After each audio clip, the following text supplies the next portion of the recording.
like it. You want a podcast like it?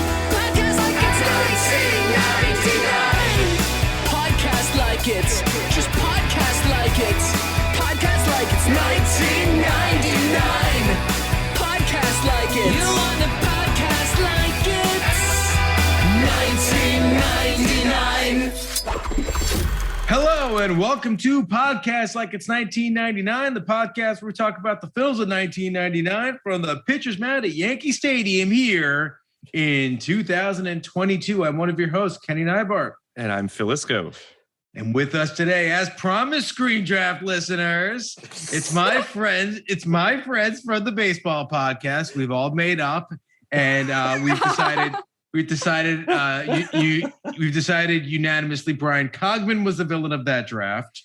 So as always, yes, and then Ryan Marker is also a villain in general. Amanda Smith, Billy Ray Brewton, thank you guys so much for coming back or on the pod. And Amanda, I believe this is your first time on the pod. It is. Thanks for having me. Amazing. Great to be back. Great to be back. So when you guys, I listened to the baseball draft that you guys did, which varied from contentious to loving. It was a real emotional roller coaster, I feel like. But I do feel, as I was listening to it, I texted Kenny and I was like, I mean, obviously Billy Ray and Amanda have to come on for love of the game. A baseball movie that kind of doesn't really exist in the baseball pantheon, would you say? Like, does this movie even clock really in you guys? I mean, I don't know. Where does this movie fall in baseball movies for you guys? I feel like this is one of those ones that, because of when it falls in 1999, as we've gone through the kind of climax of great baseball films, like baseball movies hit their peak, I think unequivocally in the 80s to early 90s. And then you get this movie as sort of a also ran 1999.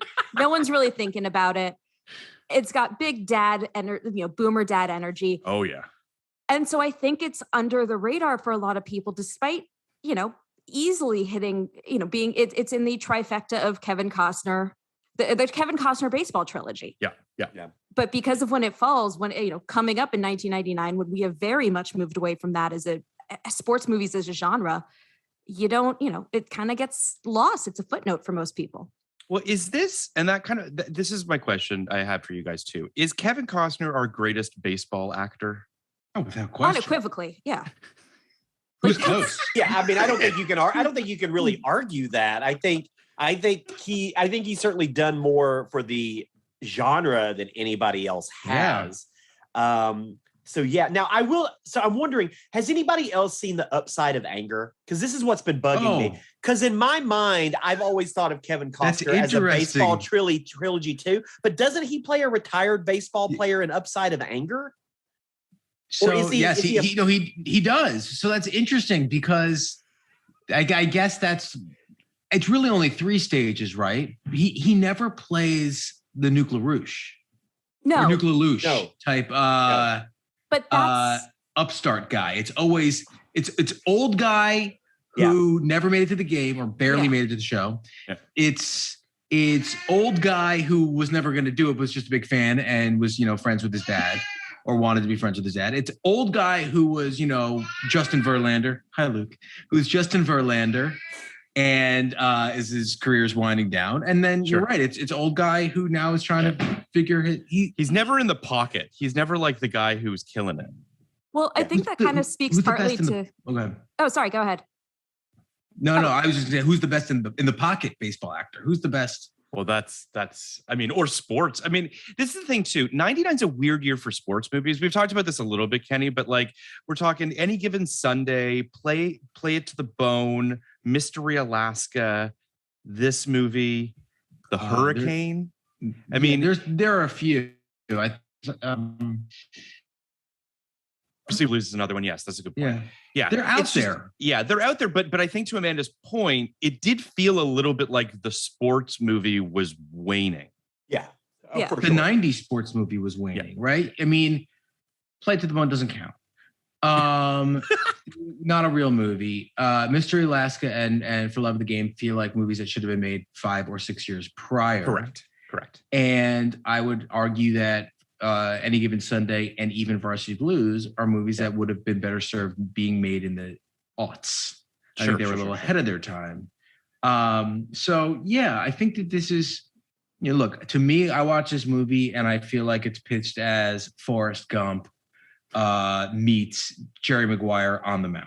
I think that that's what they're trying to get at. And I think, I think that's fair. I think that's a fair comparison of this. And I apart from the film being sort of a fascinating in terms of like where it comes out or what, year it's out, I also feel like it's fascinating the extent of where it comes in Sam Raimi's filmography. Oh yeah. Because again, such an unexpected, a bizarre thing. He goes from arguably, in my mind, maybe his best film in terms of maybe not my favorite, most critically acclaimed, but his best film, A Simple Plan. And also, sandwiched between that and The Gift, which I also enjoy and think is a wild movie.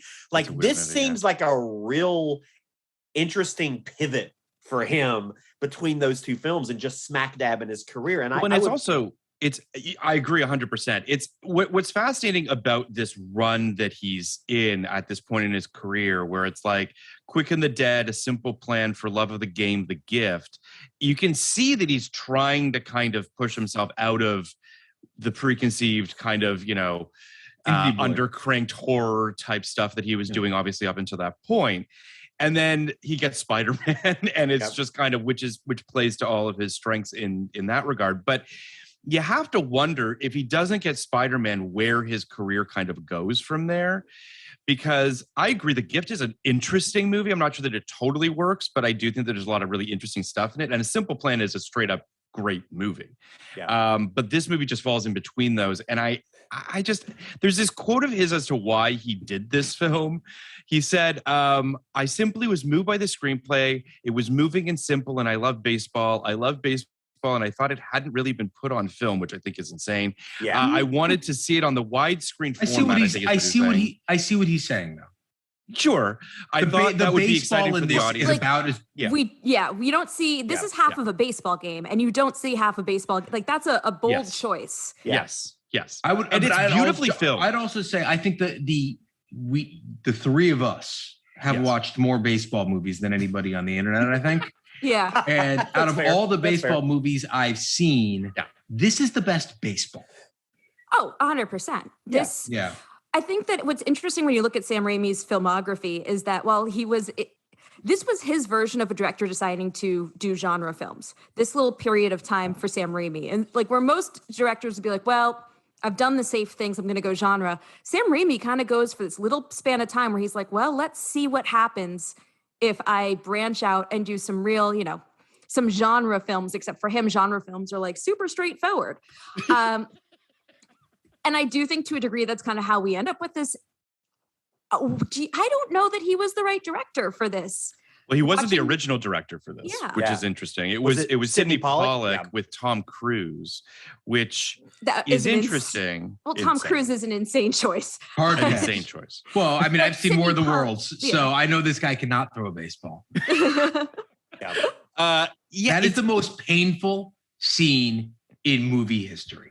Tom Cruise having a catch with his son in War of the Worlds before you know what I'm talking about, right? Oh yeah, no, I know. It's that and Susan Sarandon swinging a baseball bat in Bull Durham are like two of the most so cringy. You've never played this sport before moments, which is crazy because Tom Cruise is such an athletic. He is a physically athletic actor. He does the weird run. He does all the stunts. The man has never picked up a baseball in his life. No, it's crazy. Never.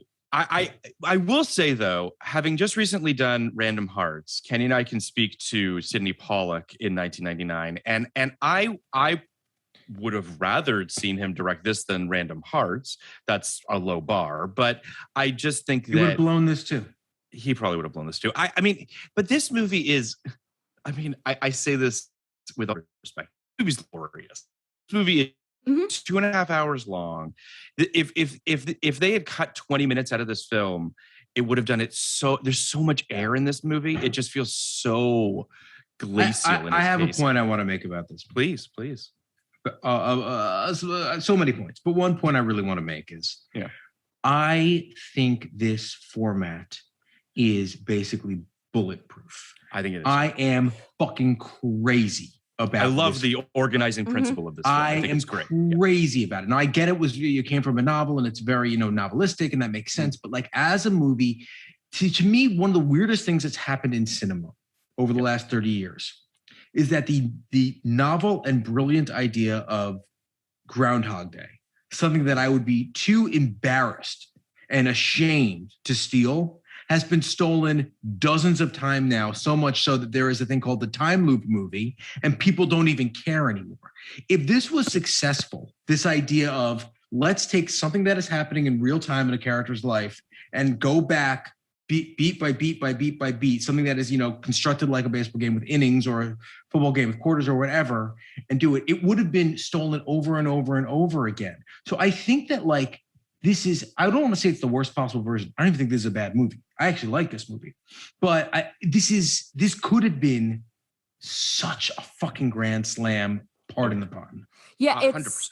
I watched this movie for the first time several years ago, and I watched it. It was late at night. It was a not optimal time to watch it. And I remember thinking at the time when I first saw it, this would be a perfect movie without the love story. And so going back, I was like, maybe that's different. Maybe it was just because it was 11:30 at night when I started this film. And by the time it was 2 a.m., I was done. No, without the love story, this is a perfect, if you could, my dream is to have the edit that includes flashbacks related to his baseball career, has nothing. You don't even see Kelly Preston appears a couple times. You're like, oh, cute blonde. Don't think about it again. Not because she's bad, just because that storyline is so boring and tells us nothing new or interesting about him as a character. And that's my thing. Or her, for that matter. Yeah. Well, she's a cipher. I mean, as women, women almost always love interests in these kinds of films where it's about the man's journey are almost always a cipher. And that's fine. She has a couple moments you're like, that could be an interesting character, but she means nothing. We never see how she integrates with the Wags. We never see anything about her story. So why? We don't need her. Yeah. I would agree 100% with that. I like you, Kenny. I like this film. I actually like it a lot, with flaws and all. That's how I feel. My preparation for this was not really to dive into the rewatch of this. It was to read the book, which I did. Oh, interesting. And it is I was shocked at how. It is the book. It is very much the book on screen, other than the fact that in the book, they're the Atlanta Hawks versus the New York Yankees. They make up a baseball team to go against the real baseball team. That's also a basketball team's real name. Exactly. That's so weird. It's very bizarre. Yeah, it's weird that they go up against the Yankees because normally you do that for clearance purposes and you have the whole teams, all the teams not being real, which is why I've never written a baseball story. It's too hard to think of a really good baseball. And no, you can do it. That's all bullshit, by the way. You are allowed to do it. You won't even get sued. It is this weird kind of cloud that actually has no storm inside of it. You can use real teams. Okay. Great. I'm writing my romance novel. I wonder pictures now. Perfect. I wonder what this film would have been if it would have been directed by, say, Ron Underwood, because at least Ron Underwood has a tendency to give agency to his female characters. And this film, I obviously don't want to speak ill of the Departed. I've never been the biggest Kelly Preston fan, but this is not her fault. Her character is given nothing. Departed? I'm confused. She's no longer with us. Yeah, she's no longer with us. She passed away. And so, but her character. Thank you for your condolences, Phil. Yeah. My apologies. You used the word cipher, which is correct. I could have sworn it was Vera Farmiga. Her character does not exist in any way to her character does not exist in any way to challenge the Kevin Costner character, really. And it would have been so much more interesting if that relationship had any kind of kineticism or it just doesn't. It feels so flat, and so much of the film revolves around that romance. And it's yes, give us more baseball. Baseball is the exciting stuff. It's what we want. I could have done with 2 scenes with Kelly Preston, but it would have been fine. Yeah. I do want to say this. Originally, it was supposed to be Annette Bening, which I think is an interesting choice. I don't know that it would have necessarily worked either. That would have been a more age-appropriate choice. It would have been age-appropriate, which obviously would be nice. I just, Kenny and I covered Message in a Bottle a few months ago, the other Kevin Costner 1999 movie. I know where you're going, and you're right. It should be Robin Wright. If Robin Wright had been in this, again, I don't mean to. It's just Kelly Preston just has never really been a co-lead. Yeah, and it's a lot on her, and I just don't know that. I was thinking Diane Lane the whole time. I was like, why is Diane Lane not in? Yeah. Also fantastic. Yeah, Billy Ray. When you said Ron, by the way, I thought you were going to say Ron Howard. Yeah, initially when you said director, and I was like, that's if this movie were made today, that's 100% who would direct this, and I think he's the most.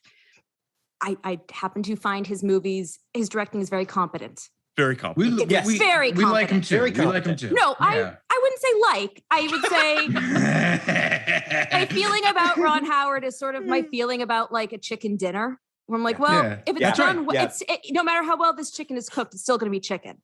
Yeah. He's a 280 hitter, station to station runner. He's not going to take the extra base and get thrown out at home. I know this guy. Yeah, he's my number 4 in the rotation. 100%. I'm also kind of surprised Ron Howard hasn't made a baseball movie. Like he seems like a baseball movie guy, right? Yeah. Like just to give you the all-American. Yeah. Like, that's anyway. Yeah. Well, I do like Ron Howard, and I think he would have made. I think what you're saying, Amanda, I want to kind of piggyback is this is a competent movie. Yes. And I think that Ron Howard would have given you, again, to keep the baseball puns going, your replacement player level performance, which is what Ron Howard literally is in Hollywood. When fucking Lord and Miller gets hired, you bring in the replacement player. Fired, you bring in the replacement player to bring the thing home because you know he's not going to fuck it up. I think Ron Howard's a good one. I think the other Ron that we should discuss is Ron Shelton, who I said Ron Underwood and I meant Ron Shelton. Oh, that was my Ron Underwood was that's a deep sense. cut. I was like, Ron Yeah, Underwood. I was letting it go. I meant Ron Shelton. That's my bad. Yes, that's what I meant. Ron Shelton even Play It to the Bone, his 1999 movie, which is a complete mess, is all kind of like jagged edges and like he pushes the sex stuff too far in a weird direction, but it was needed in this movie a little more. And like what's his name? Ron Shelton's wife, Lolita Davidovich. Lolita Davidovich would have been a good person for this because Lolita Davidovich immediately pushes like. That's her thing. She pushes these men out of their comfort zones. Yeah. And that would have been exciting.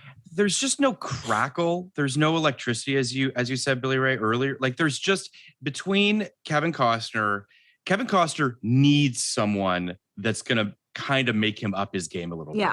And I think that unfortunately Kelly's not pushing him. Look at his best movies. The women in his movies are some of the best written women in sports characters. Amy Madigan and Susan Sarandon and Joan Allen in Upside of Anger. Joan Allen. I think Robin Wright in Message in the Bottle. I consider that to be like the great missed like three movie like romance thing. They just have incredible chemistry. I mean, he really needs someone to like kick his ass. Well, that's why the Ron Shelton choice is such a good one because Ron Shelton has successfully written a woman who can step to his level. And I think that's what she's missing. So what was it, Jane in this movie? Jane is missing in this movie is the mischievousness that you need to have as a counterbalance to Kevin Costner. You need to have a mischievous somebody who not necessarily brings a lightness, and that's what people mistake it for. It's not that you need someone who's light and fluffy to counteract his heaviness. You need someone who's mischievous to counteract his intellect. And that's where this misses. And that's what you get with like his wife in Field of Dreams. Yeah. She's not much of a character. Yeah, Amy That's Madigan. her name, right? Yeah. But the character itself is she's a firecracker. Yeah, she's not much of a character. We don't learn a lot about her, but every time she's on, we see an intellectual mischievousness that counteracts his heaviness. And that is what we're missing in this dynamic for the romance. And it's just like, great. So why? And especially finding out early on that she's yet another blonde. It's just like, what are we doing here, guys? The secret sauce of Field of Dreams is that those two people like hopeless. And there's something about their chemistry that isn't even sexual. That is on it's on a soulmate level. Yeah. That I mean, Susan Sarandon and Kevin Costner is entirely sexual, right? Yes. And maybe they get to the point where they start connecting on a soulmate level, but like they are, they're literally sharing dreams. And then and then you've got Upside of Anger, which I keep coming back to because now it's just pervading in my head, but you've got them who essentially they can't stand one another, yet they love each other, but they can't stand one another. And like, I'm in a marriage. I get it. Yeah. Like those are like the dynamics you want to see. And they build this out to be, they want this to feel like an epic love story. Mhm. Like that's the whole thing. They want this to feel like an epic love story. It's hard to have an epic love story without epic performances. How is it in the book? Possible. Does it feel like that in the book? Yeah, the book does an amazing job of like actually creating the love story. And the book is a love story as much as it's a baseball movie. And this wants to be that. But again, like you just don't have the two central performances that can create that kind of tornado of energy that's going to give you that. It's just very bland. It's very flat. And, treacly is the best word. It's a little treacly. I don't know how Jane was written in the book, because obviously I haven't read it. But I'll just say that in this, I found her deeply inconsistent as well. Mhm. So she's a Cosmo writer or something along those lines. We find out about her teenage daughter way deep into the movie. In a very unsatisfying way. It's my daughter. Way. It's odd. It's like the end of Back to the Future 2. No. And the end of Back to the Future 1. It's not you, Marty. It's your kids. Yeah. I'm like, what? Yeah. So you find out she is a kid, but when you meet her, she seems to be sort of this kind of spark pluggy, and by that I mean like on the side of the road, her car doesn't work and she's wearing glasses, and I mean it's all kind of like, and a short dress. Like there is something there is something like very creepy about the way this whole thing. Yeah, absolutely. And you also, for a movie that has this organizing principle of his game, I actually don't really know the duration of time that they were together.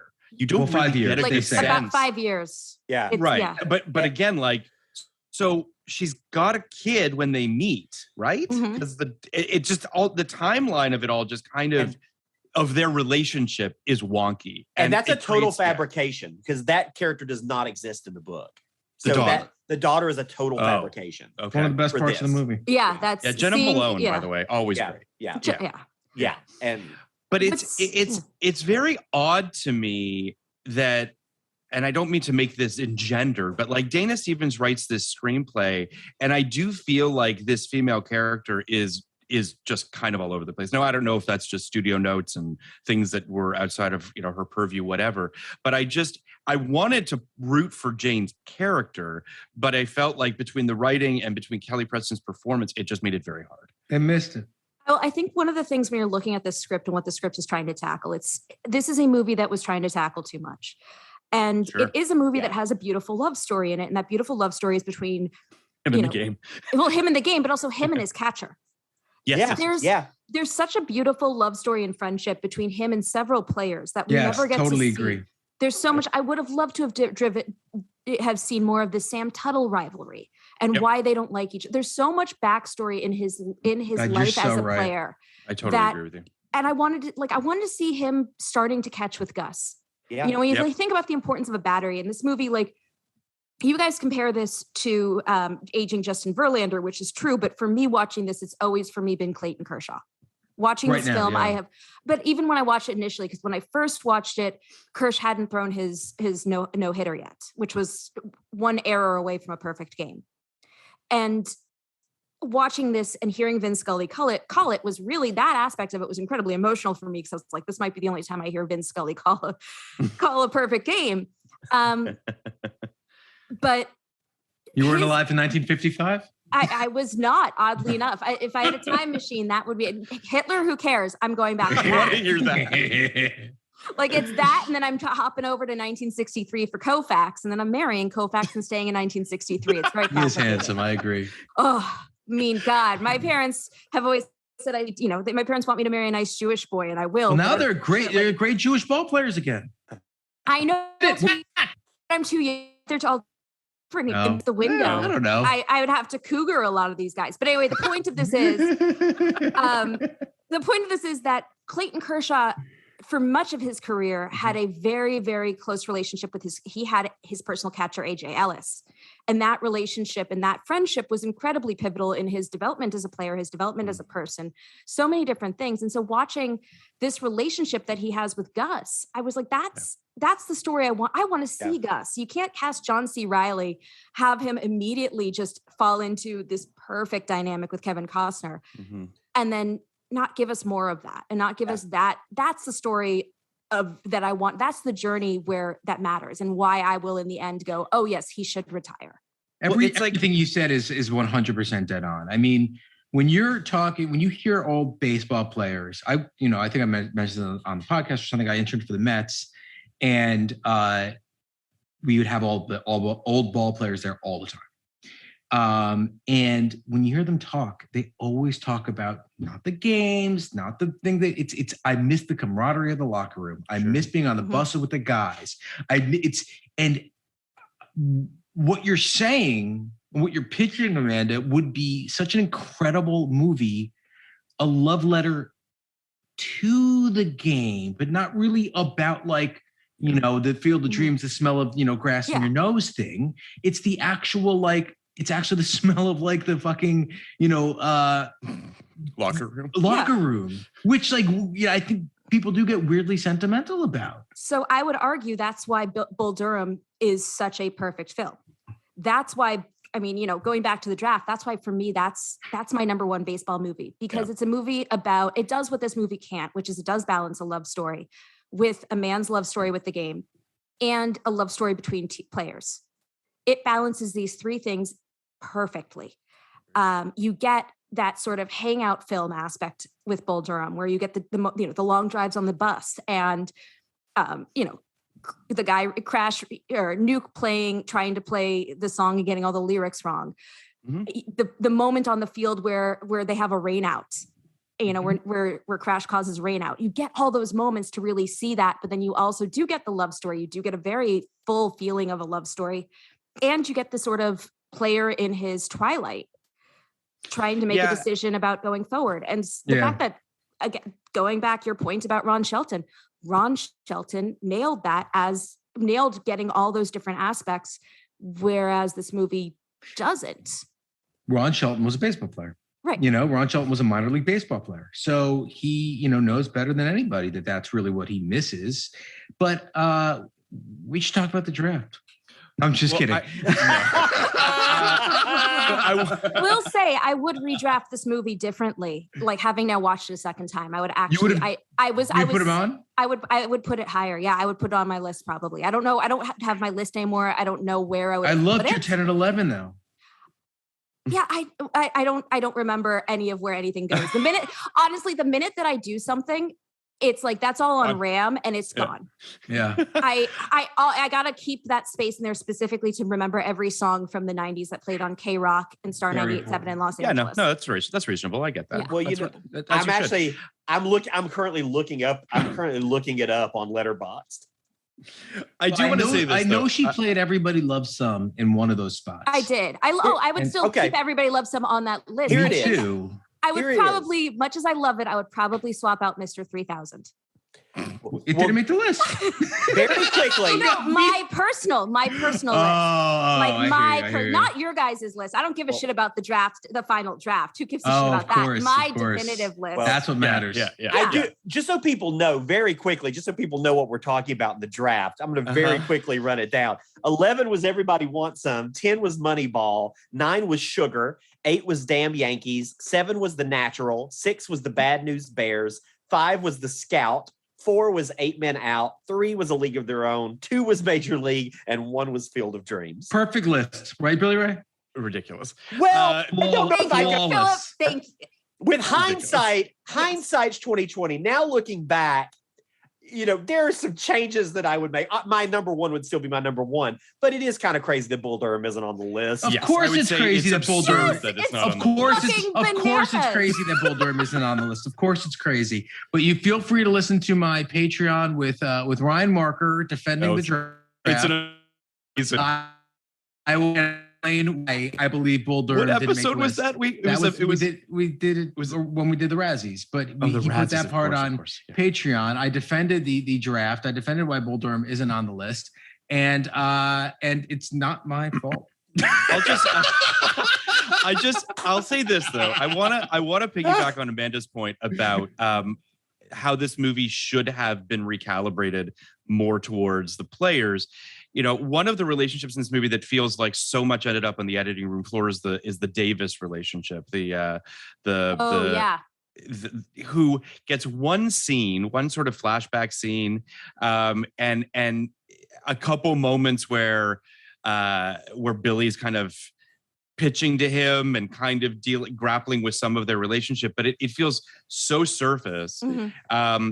You know, I wish that we got more of that.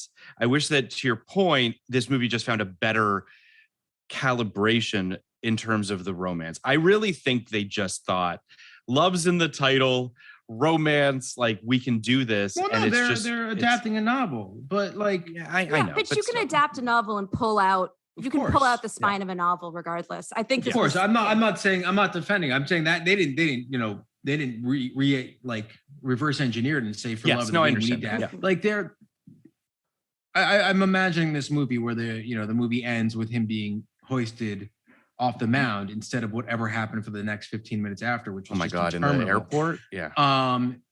But that would have been lovely. That would have been lovely. Yeah. And appropriate. Him leaving the locker room for the last time. Yeah. Yeah. Give me him walking out of the locker room, and realizing this is the last time he's going to do that. Or how about you have him in the game? How about you build up this expectation that he's going to go meet her, and he just meets Gus at a bar for a drink? Mm-hmm. Like, that's a good way to end it too. Like, I wouldn't even have her in it. You don't need it. It's not the world's greatest movie, but it is probably the world's greatest version of this type movie. I'd agree with that. I'm pitching something else. I'm talking about something else. Like a 4-quadrant family movie, inspirational. It's Rudy. And Rudy ends with Rudy being lifted off the fucking field. Yeah. That's what, there is no love story in that movie. It is just, this is this guy's singular journey to do this thing he's tried to do. And like when you said, Amanda, your Clayton Kershaw thing, my thing is, as a Mets fan from the 80s and 90s, is Dwight Gooden pitching his no-hitter in Yankee Stadium in the mid-90s. And it's the same kind of thing. But the Dwight Gooden story, if they did this with Dwight Gooden, is not about he's been romantically involved with. It's about like all the obstacles he overcame at every step to get back into baseball. Right, to get there in the first place, and then he, had a cocaine problem, and then he had arm problems, and he got arrested, and there's all these things, and it was a miracle that he was standing on that mound in Yankee Stadium, pitched no hitter. And I think that I want to see that movie. It's made well. I've pitched it. People don't want to make it. It's now I'm going to make it again. Every time I pitch it, someone's like, "That sounds good," and I'm like, no one wants to make it. No one cares about the way. I feel like you speak of the injury. This movie has a very strange injury. Oh my God. He cuts his hand sawing That's wood. Based on real life too. That's Bobby Ojeda, a Mets pitcher, cut his fucking hand on a like on a lawnmower. Yes. Like that, and also the ball off the head is based on a real thing. Like it's just. But like, I just don't know that this man would use power tools, but also I don't know that his contract would allow him to use power tools. I feel like don't use a table saw is probably built right the fuck into any contract a pitcher has. That didn't stop Jeff Kent from playing basketball. So I do want to give a little bit of context very quickly for people who haven't seen the film.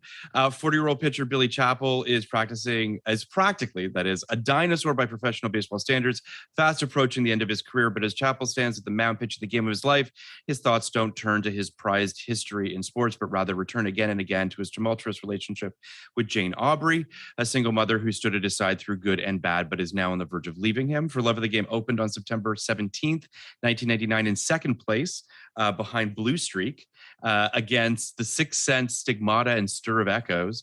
It would go on to make $46 million on a $50 million budget. It's got 46% on Rotten Tomatoes from critics, 75% from audiences, which I find sort of surprising.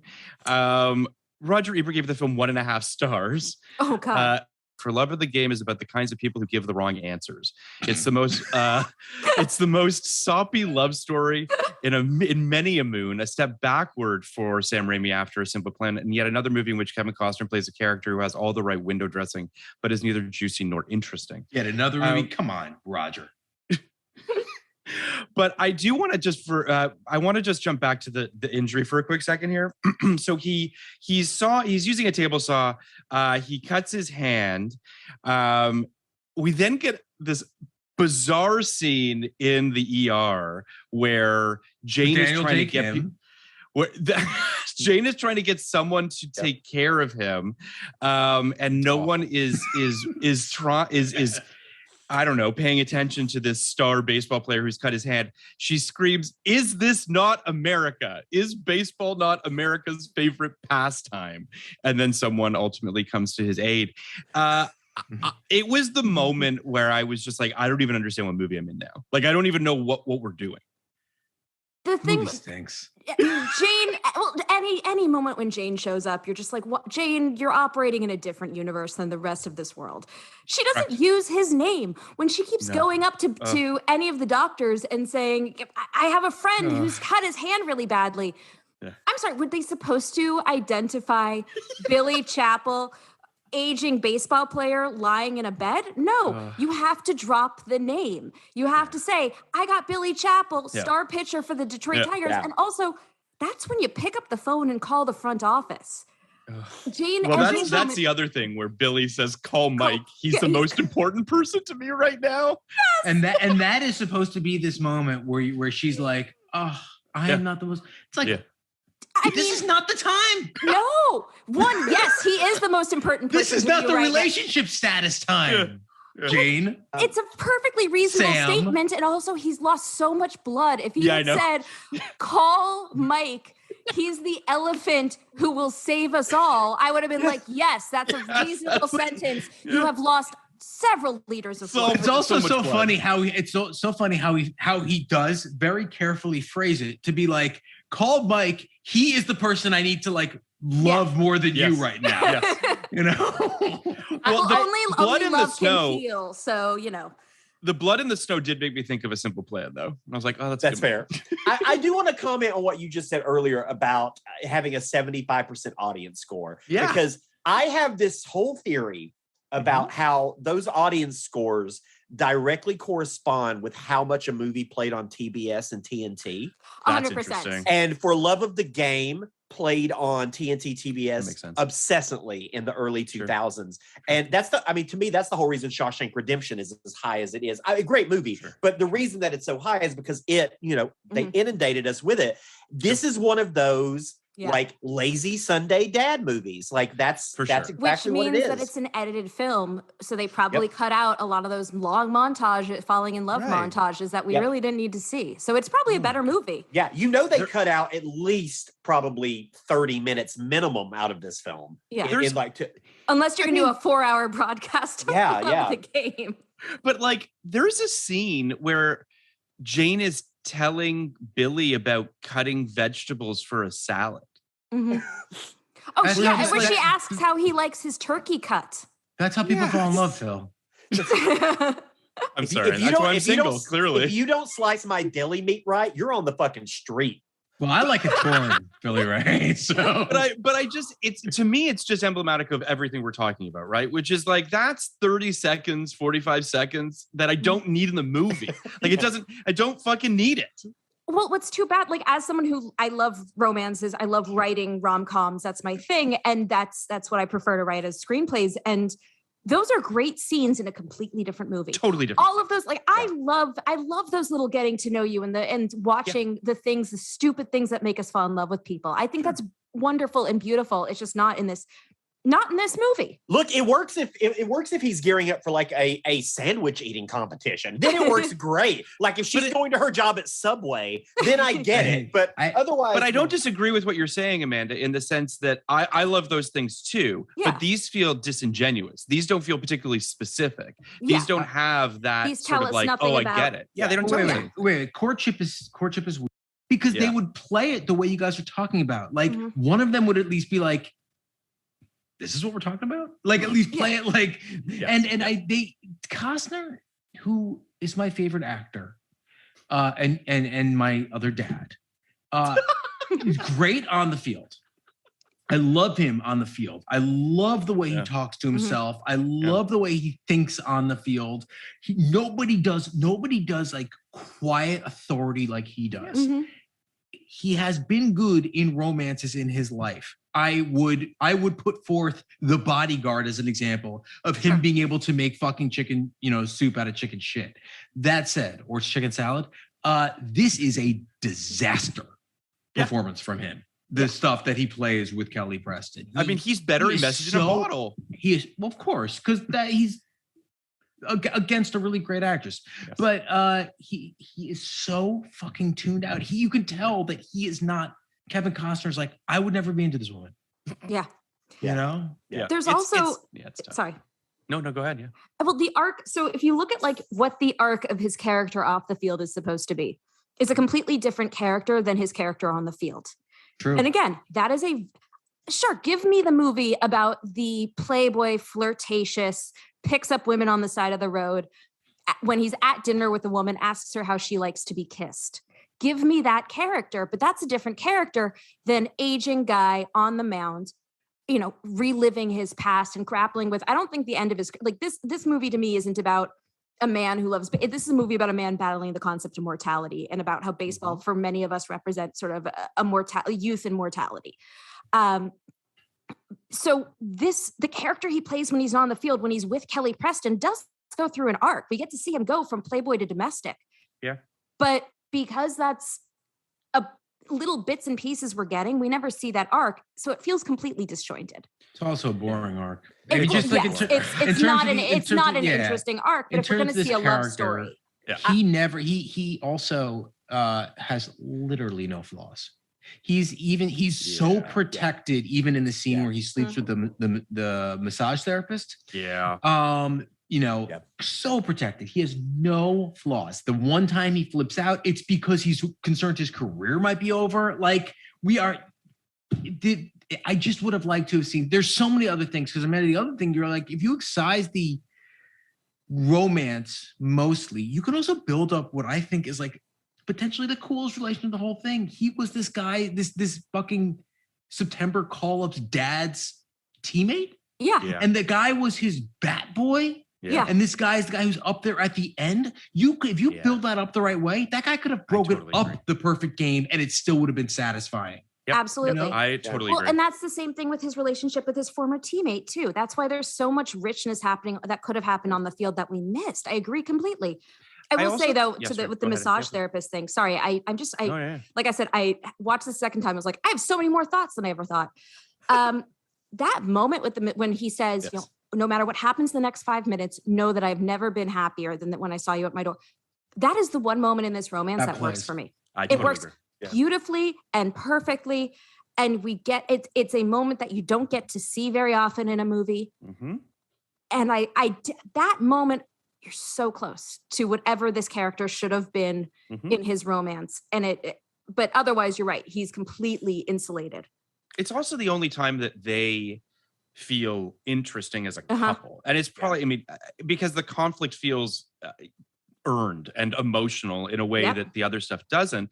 But I also want to just quickly talk about for a quick second about the editing of this film was a big kind of kerfuffle in the press, which is that Costner had like a final cut on the film. Unsurprising. Which is very surprising. Not at all when you think about who Costner is. Yeah. So he has final cut on the film, but only if it ended up with a PG-13 rating. And the thing was that under Costner, 2 hours and 10 minutes. And it needed to be 2 hours and 10 minutes.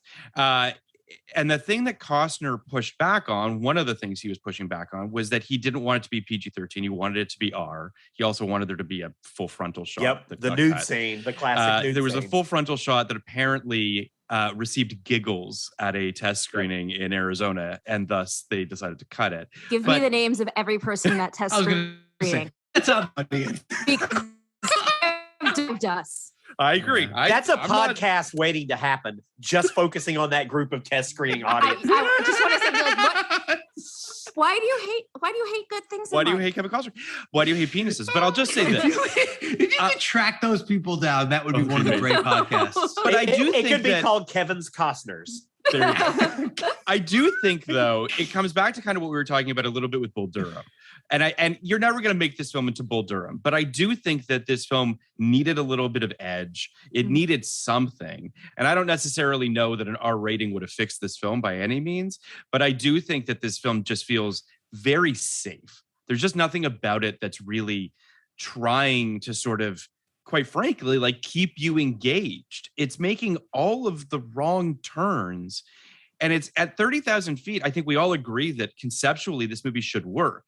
And yet all of the choices that were made along the way hinder it from being really compelling. It's not a bad movie. It's not a terrible movie. It's just I think it's interesting that when you said the editing too, I think it's the worst sound design of any movie really I have ever watched in my life.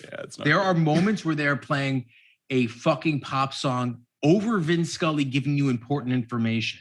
Your brain gets fucking scrambled. Like this is not difficult stuff to me. Like that's a mess. I do want to say that for all of the negatives about it, I think this film is shot gorgeously by John Bailey. Like John Bailey, who shot my favorite film of all time, Ordinary People, and my fourth favorite film of all time, The Big Chill.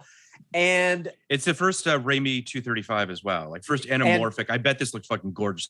It's also the first sports film, I believe, that technically that John Bailey shot. He shot that championship season, but that's not a sports film. It's just about people who played sports. And I think he knows how to shoot baseball. Like I think he captures that sort of majestic quality in a way that maybe I haven't seen since maybe something like The Natural. Like I feel like he really understands how to capture that. And there's some shots just to piggyback on your point. There are some shots near the end where just big, nice, wild shots. The way that the lights are streaming in off of around him, like it is beautiful. It is ethereal almost. It really is. And I've always thought for a long time that I understand why people get nominated for best cinematography at the Oscars, but I'm like, people like this should get considered for like taking what could have been a bland, awful movie and like making it better with your lens. I think a lot of credit should be given to someone like that because even though the romance stuff doesn't work, it works better because of the way it's shot. I agree with that. I want to talk for just a quick second about the Heather character, the teenage daughter, which is, as you mentioned, is not in the book. Yeah. I'm sorry? You mean Freedom? Her daughter is missing. Did you miss that? Her daughter is missing. And Kevin Costner, literally, she's fucking missing. And Kevin Costner just, what's her name? And she goes, Freedom. She makes a joke. Yeah. When her daughter is fucking missing in a fucking she's like, did I city. scare you? Her name's Heather. It's weird. Yeah. It's such a weird moment to be like, why is this where she decides to get whimsical? She's panicked because she's calling the one man she doesn't want to call. But then he picks up, so he goes, he finds the daughter, he picks her up, he brings her on the team bus and on the team plane. She says something that I mean, maybe it's a silly line, but when she's like, what is it with single men and V8 juice? Loved that line. Oh, God. But is that a thing? I feel like it kind of, I don't know if it was, I feel like it kind of was, V8 was such a thing in the 90s as a drink because they worked so hard to market it. It's still my favorite drink. And I'm single. I don't know if it was true, but it felt true. And I think that's what's important.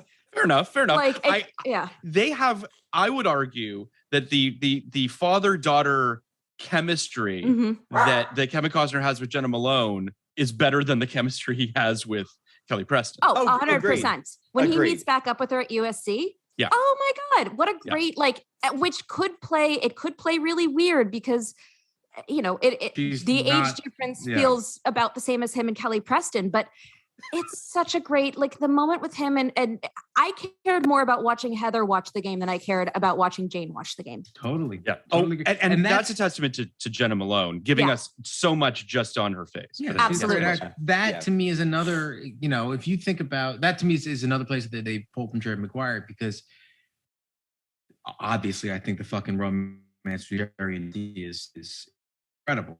Like they 1A there between Jerry and Ray. Yeah. So like, Yeah. that is something that they're trying to accomplish Totally. as well. Mhm. And they do. I really do think they do with Billy Chapel and Heather. I love that scene at USC. I love the kiss on the forehead. I love that it's probably weird to everyone looking around and they don't seem to care that much or at all. I think that's an interesting relationship in general, the relationship with, child of a single parent with the boyfriend, girlfriend who was around and great and no longer is around. Yeah. Well, and it makes me think of a very different dynamic, but like I love the relationship in Moneyball with Brad Pitt and his daughter. And that's such the heart of that film to a large degree too. Absolutely. And and it really does. I mean, I agree. Like the chemistry between he and Jenna Malone is like actually feels like a real relationship where like he and Kelly Preston just feels very like we are two actors that are put to. It's like when you're playing. It's like when you're playing Barbies or dolls as a kid. You're like putting the two dolls together. That's kind of what it feels like. It's interesting, Kenny. You talking about obviously we've alluded to Jerry Maguire a couple of times, and I would say like I'd be interested to see Cameron Crowe's version of this movie. Oh my God. I mean, much better soundtrack for starters. Much better soundtrack, but also just like first of all, I would have bought the romantic relationship.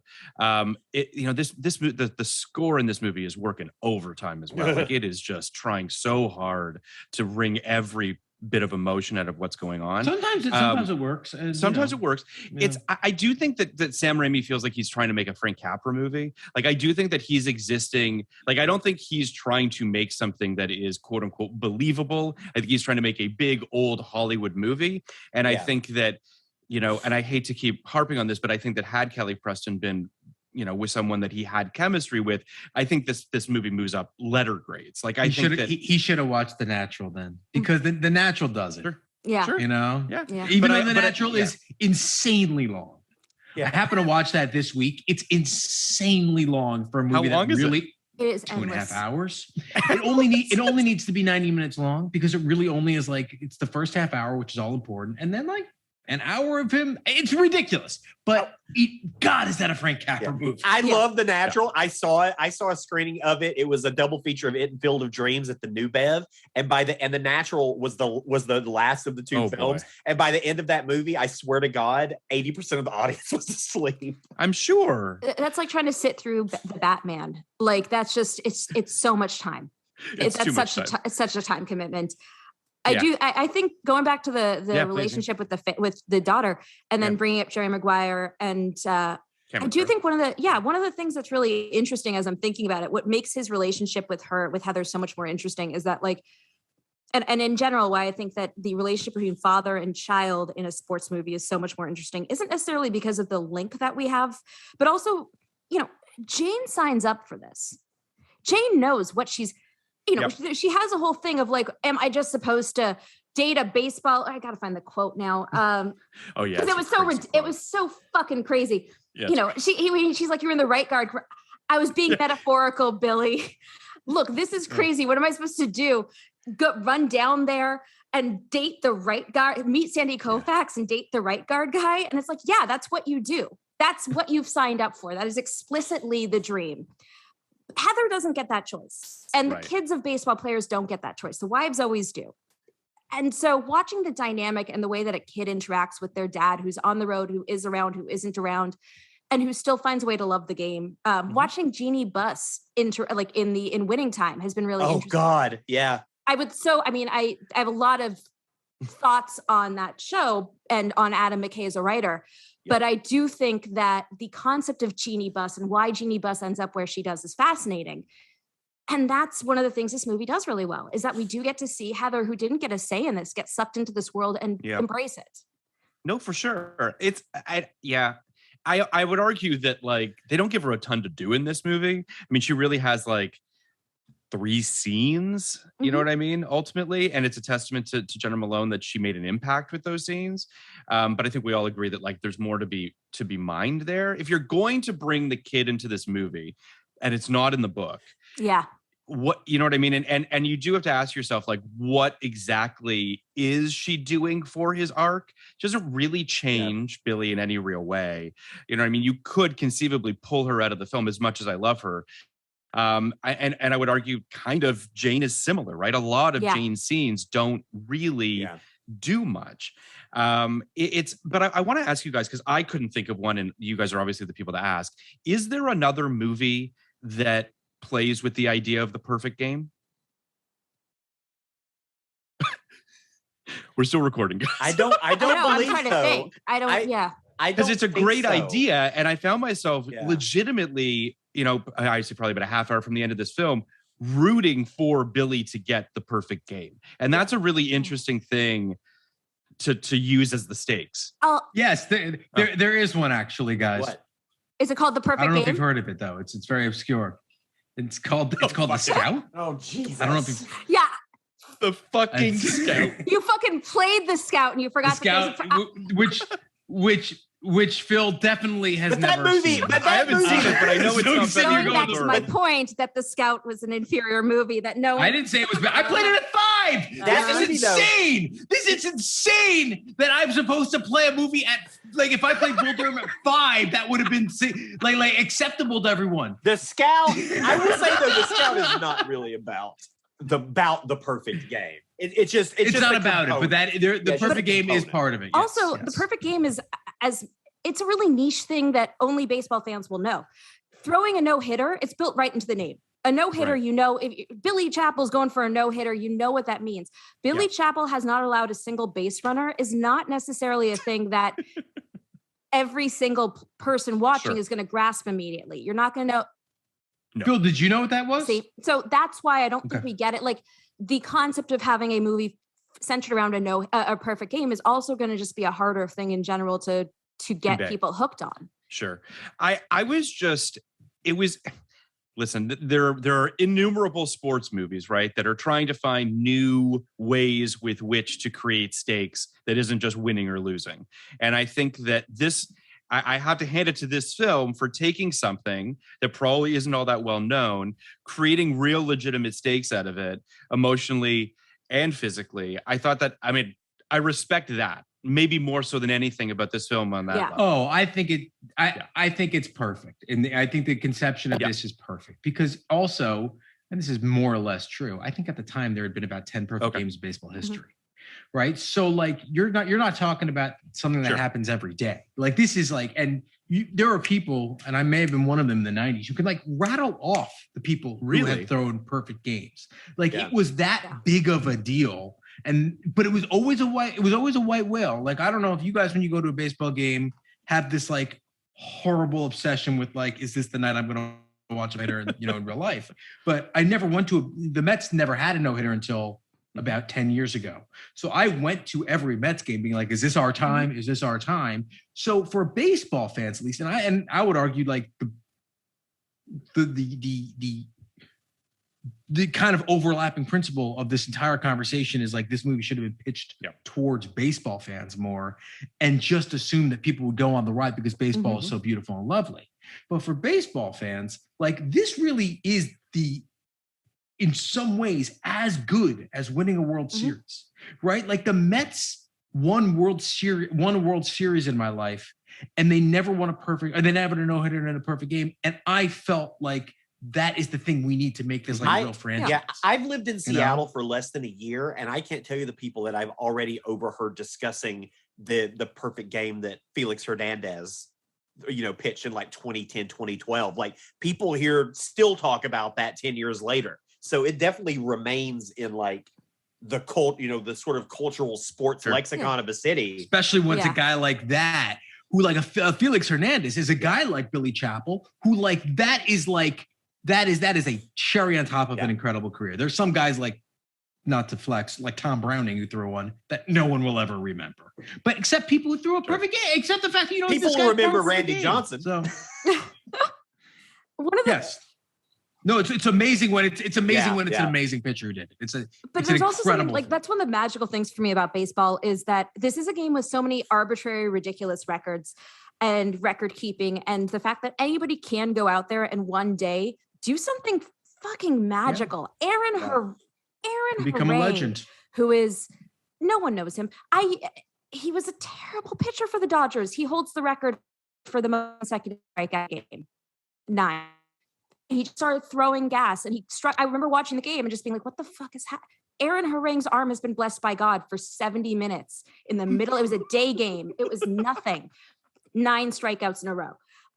The man is a footnote in everything else, but he holds a Dodger record. And so that's what's and so the fact that Billy Chappell does have this long storied career, but is kind of also, you get the sense that he's never been the A-list pitcher. He's been a longevity pitcher, but you never got the sense that I would say that I think that he future did, Hall of Famer, maybe Tom Glavine. That was the name that was in my head. He does get called a future Hall of Famer, but you never get the sense that he is I always got the sense that he was a baseball guy, not a publicly known guy. Does that make Yeah. Like he's not an A-Rod. He's not Randy Johnson. Everyone on the street sees him and goes, holy shit, it's Randy Johnson. But if you love baseball, you know that this guy's going into the Hall and you know his stats and you know all those things. He's probably beloved in Detroit. But the fact that he can throw a perfect game is what makes baseball beautiful. And then, of course, you get in when he throws it. But that's what this movie really captures so elegantly. Well, that's what I mean, you're hitting on why I'm so taken by the Dwight Gooden story, because this guy was Cy Young. This guy, or did win Cy Young. This guy won a World Series. This guy was the toast of the town. He was on the cover of Sports Illustrated and all these things. He was the biggest fucking guy in the world. Winning another World Series on the Yankees, which he did, by the way, meant nothing. No one ever will talk about it. But this guy coming back 10 years after his prime, 5 years after being fucking lost in the fucking desert and throwing a perfect game on fucking Yankee Stadium, people never forget that. It's surreal that it happened. And it is this thing you're talking about, Amanda. It was for one day, he was back, but also it was a different Dwight Gooden. It was a Dwight Gooden who now was not just better than everyone. For a moment, he was smarter than everyone. And that's what they got with Billy Chappell here. His arm was garbage at the end, but he was smarter. He was talking through every pitch, which is why the first thing I said was the baseball is the best baseball. And I think that the whole idea of the perfect game is sort of what makes baseball to me more magical than other sports, because there's no other major sport where someone really has the ability to have a perfect game. Basketball players don't have a perfect game. It's impossible. Football players don't have a perfect game. Kobe's 73. But even him, but you look at his stats, he had a turnover. It wasn't like oh, he probably shot 50%, that guy. He probably threw it up 45 times. It's the only major sport where you have that opportunity to be perfect at what you do. And that's really special. Yeah, it's also one of the only sport where it's really, you get that moment with Gus where he says, in this moment, we're better than anyone else, and we will have your back. Such a beautiful moment. Again, why I think that was the love story we should have gotten was him and the rest of the team. But moment, I couldn't agree more. I was thinking the thing that kind of hit me by the end of this was that a perfect game can only happen if the entire team is all working together, right? The pitcher gets to have the moment, but it only works if everyone else is pulling the way.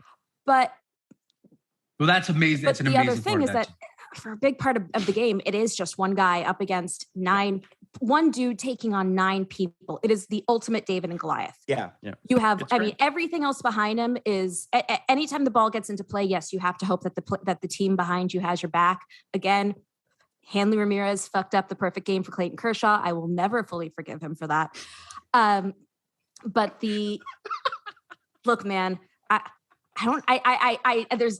feel your anger through the microphone. It's amazing. Well, what's insane about that is that prior to that, I hated Joe Kelly for hurting Hanley Ramirez, but now I hate Hanley Ramirez for fucking up Clayton Kershaw's perfect game. So it's the levels of grudge I have to carry is really complex. Well, there's a journey though, with what you're saying, which is what makes it so exciting, which is because like you said, for the first few innings of a game, it's really just the pitcher. And then there's that moment, that pivot point in a game where you're watching, you're like, oh, wait a minute.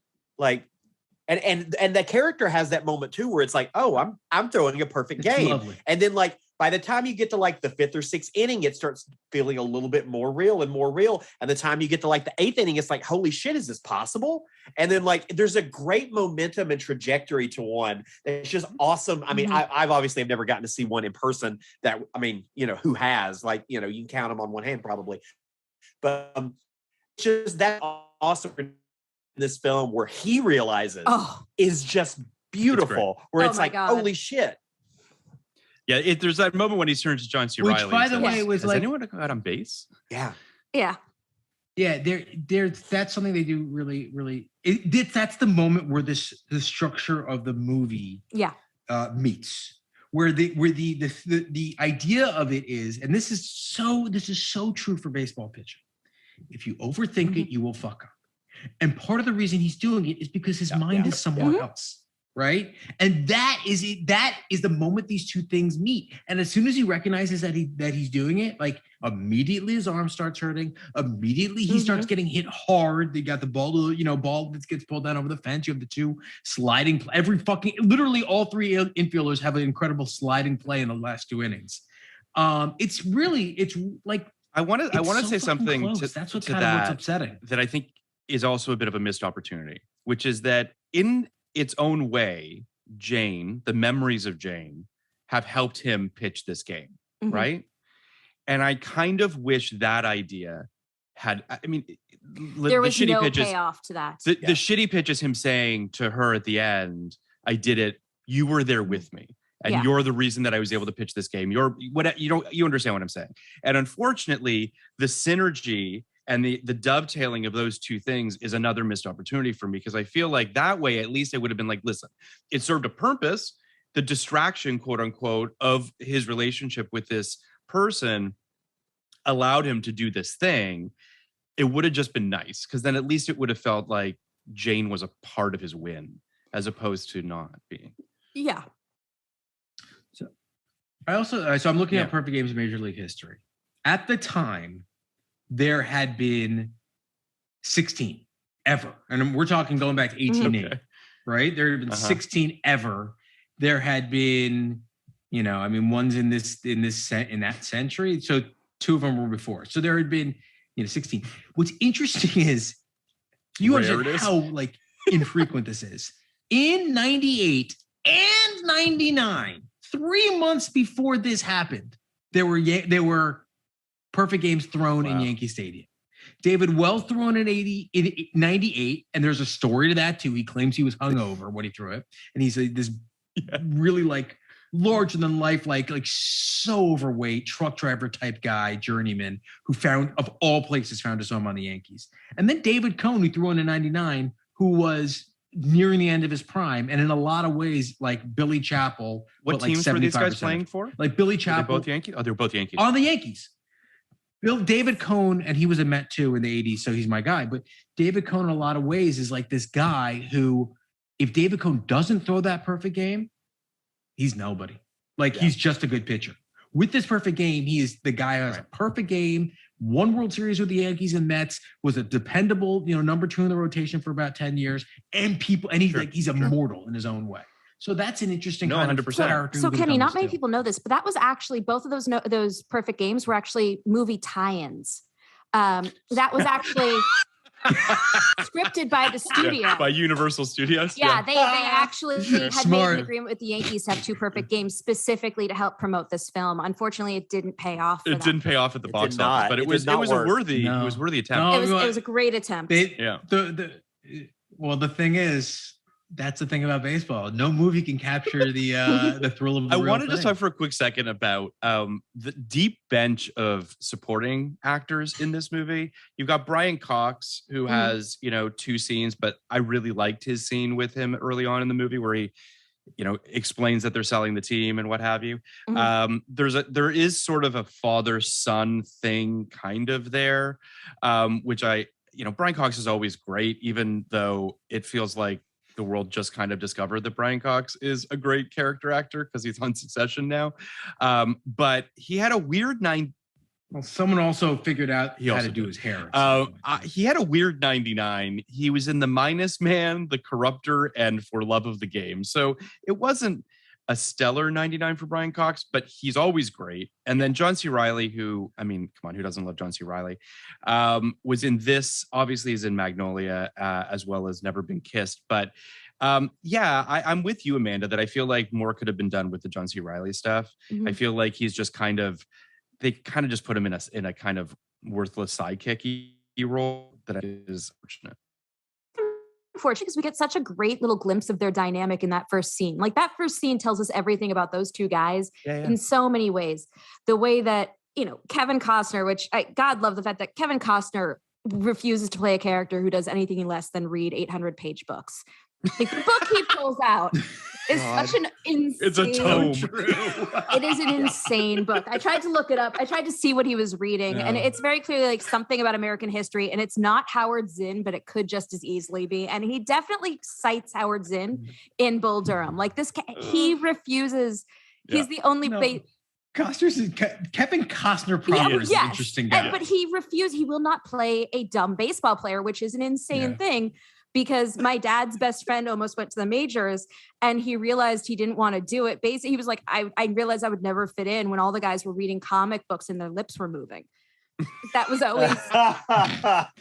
Well, that's what's so great about Major League is Rene Russo tries to get Todd Berenger to read Moby Dick and he finds a comic it was the book most version true moment because So, but you've got Kevin Costner, you've got Billy reading an 800-page book with that legs crossed, looking like everyone's dad ever.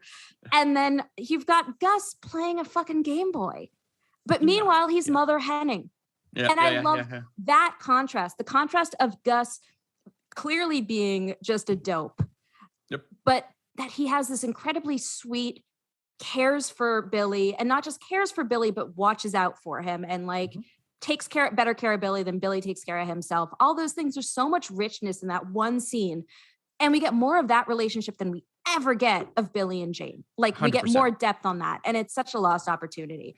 There's one other character actor you didn't mention though, Phil. I was going to just mention him, which is J.K. Simmons. Oh my God. Fantastic in this. How is he not always playing a baseball? A lifelong Tigers fan. So he was just like, this was a dream come true to be able to play for the Tigers. That's amazing. Which I just think is adorable. But yeah, J.K. Simmons is one of those guys where it's like, he just makes everything seem just really, really rich. Even if he's got we just recently did Up in the Air. He's got one scene in Up in the Air and he's just fantastic in it.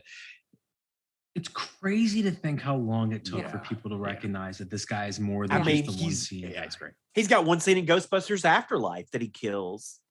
That's right. Well, I will say Reitman decides to give him one scene. I will say, like, we do have to talk for a second about, I would say, the second star of this film, the co-star of Magnolia, The Limey, so many other 99 films, Vin Scully. Sure.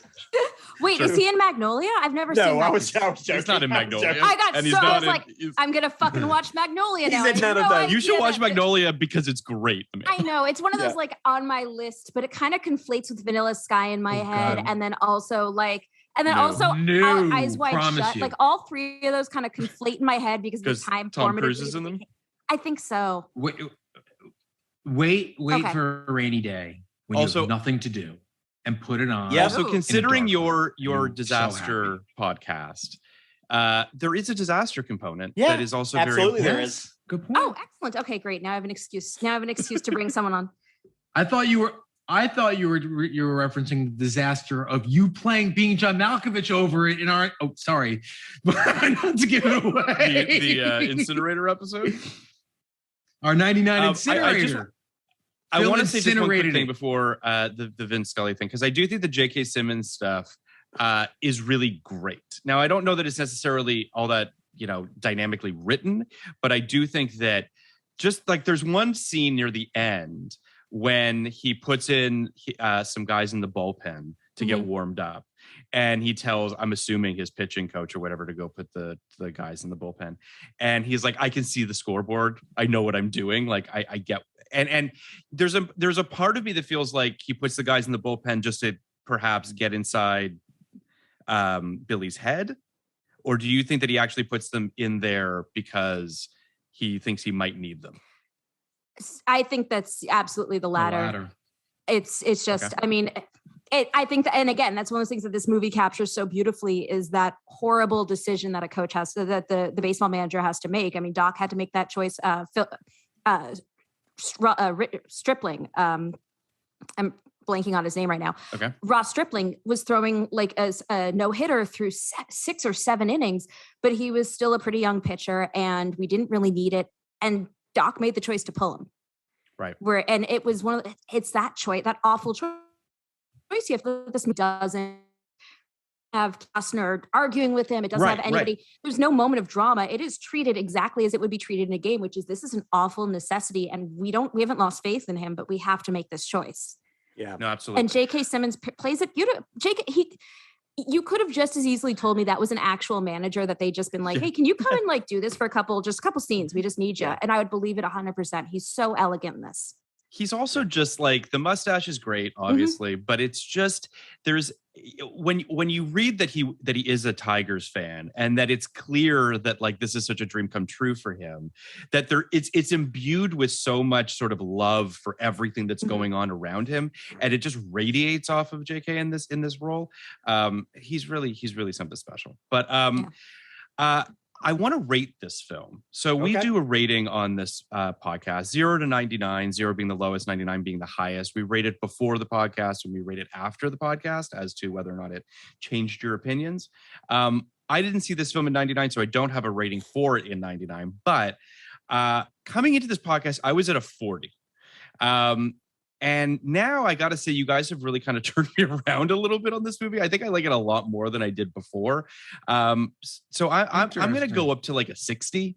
I still don't think that it's like a great movie, but it is a movie that I could see myself putting on again in the future on a lazy Sunday or something like that, and enjoying it. I think it's. I mean, listen, this. It's not one of Sam Raimi's best films, but I do think that it's an interesting film, warts and all. But what about you, Kenny?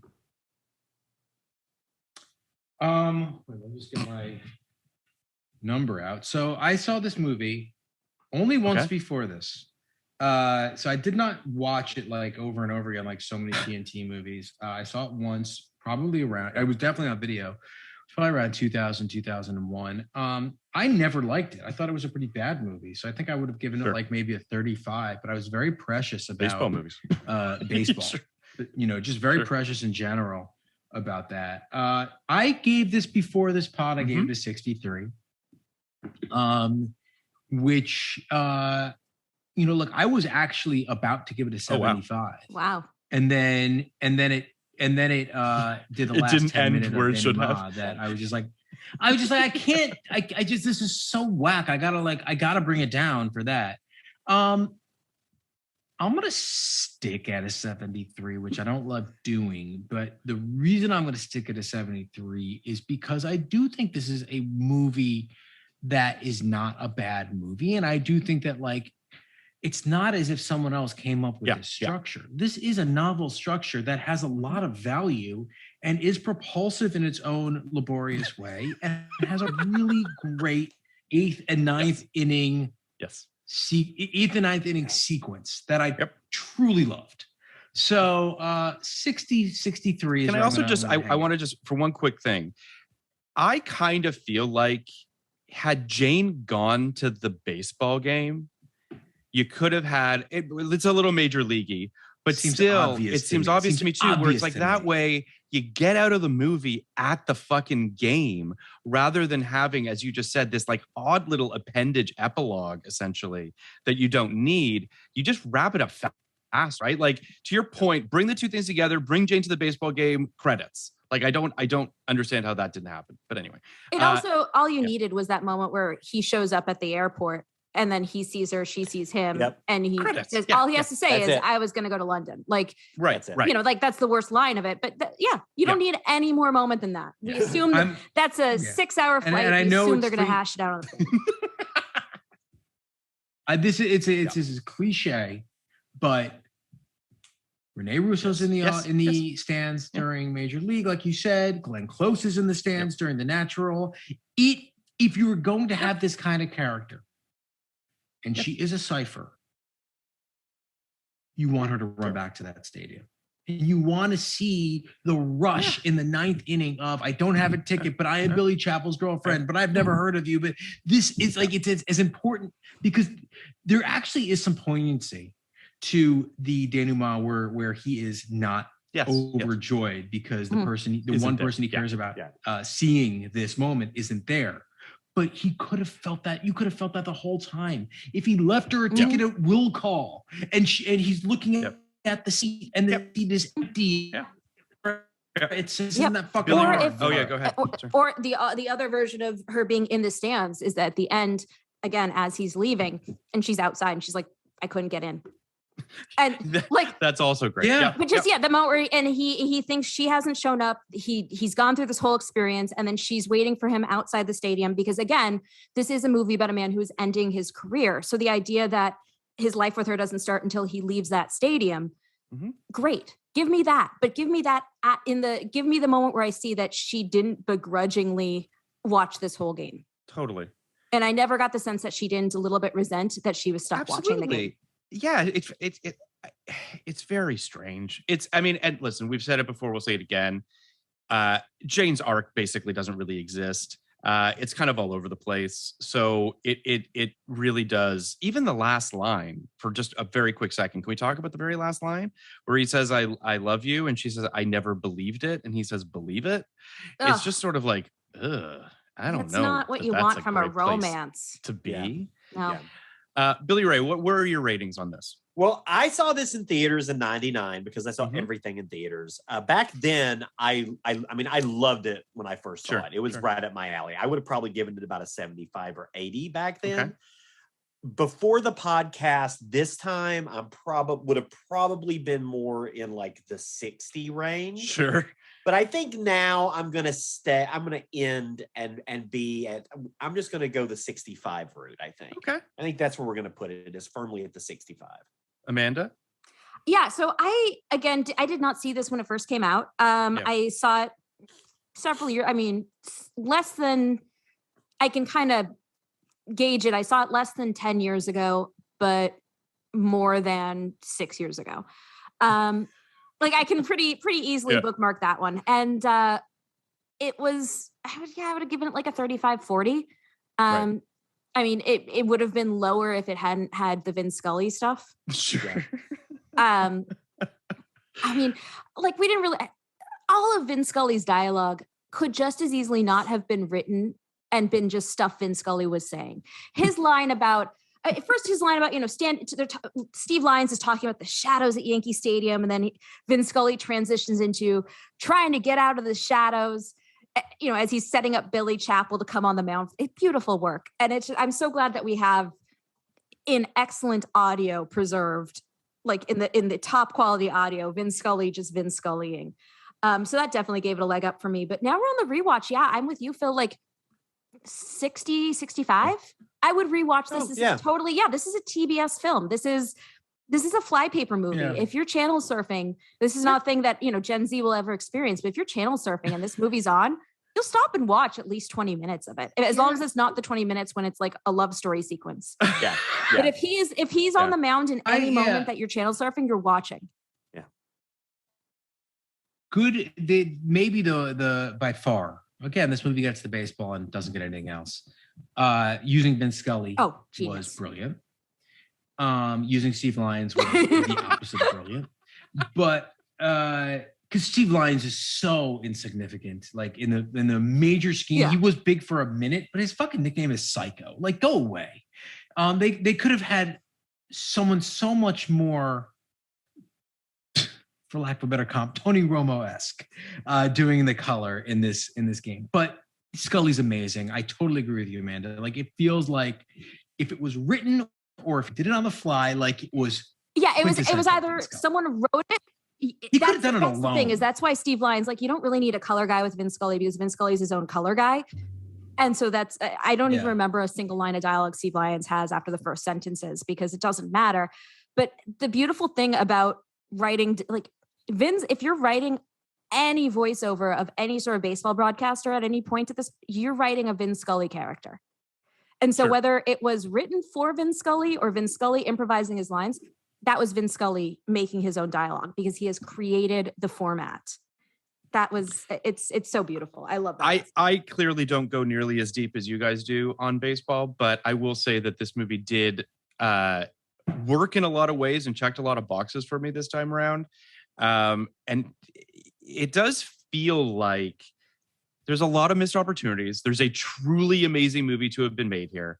But you know, this is what we got, and it's still pretty solid. But Bill, for being on here, everyone should listen to his Incinerator podcast, especially the episode with Kenny and I. Amanda, tell us about your podcasts. I am on Disaster Girls, which is a podcast about disaster movies. It's me and my friend, you get well acquainted with this podcast, Jordan Crucchiola. Indeed. And yes, the great Jordan Crucchiola. The one of a kind. Yes. And there's no one like her. It's just such a great guest. Jordan's ability to talk about anything is one of my favorite Jordan qualities. Indeed, and there's nothing you can say about Jordan that she wouldn't say about herself. So she would 100% agree that yes, if you give her a topic, she can find something to say about it. Yep. Billy Ray, I don't mean to fantasy cast your pod, but when are you gonna have it, Amanda? Oh my God, that's gotta happen. Okay, so here's the thing: Jordan and I are in real life we are very close friends. We're almost best friends. I don't know that she and I can go head to head on anything like that. I'll tell you, it's kind of nice. Because Kenny won that podcast. So yeah, see, that's why it's nice for you. She and I have been real life friends for much longer than we've podcast. And I can't. We have too many other real life. But no. So Phil and my friendship go back. Our friendship goes back 16 years now, and we've seen one movie in theaters together. Crawl, great movie. Crawl's a number one on the Crawl's fucking great. But we do have you and Jordan to look forward to. You're going to come on our Patreon. I think you're looking at a little quizzical right now. There's a disaster film. There's a disaster film that came out in 2009 that you guys are coming on for. That she said you were game to come on for. It's 2012. Great choice. It's the film 2012. She might have mentioned this, but I might have forgotten because again, brain is Swiss cheese. But fuck yes, I will talk about 2012 at any given moment. There you go. So perfect. We can't wait to talk about that with you and Jordan. Yes. Billy Ray. Thank you. I know that you have to jump, so we thank you so much for taking the time. I appreciate it. Always happy to come on and chat. And we look forward to talking with you guys again soon on Mike. Podcast like it. You want a podcast like it? 1999.